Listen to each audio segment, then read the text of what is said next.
Hi there, today I'm going to show you how to change the language on a HP OfficeJet Pro 9010E.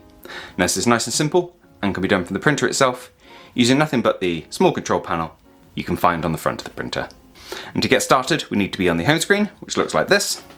If you're not already here, a home icon will be lit at the bottom, so simply press that to be taken here. Now although my printer is currently set to English, I'm going to make any of the button presses I do very clear so you can change your printer's language from whatever language it's in to whichever language you desire.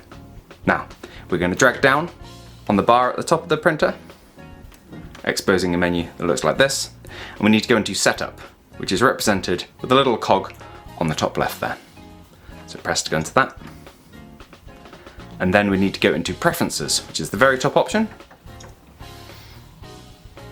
And then Language, which is the second option down, as you can see.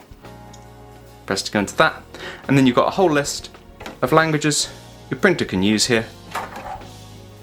So we can just scroll through those until we find the language we desire. Press on it, confirm, and you're good to go. Now I hope you found this useful. If you have, let me know with a like. If there's anything else you'd like to add, drop it down in those comments. Otherwise, thank you for taking the time to watch this video, and I'll see you in the next one. Take care. Bye bye.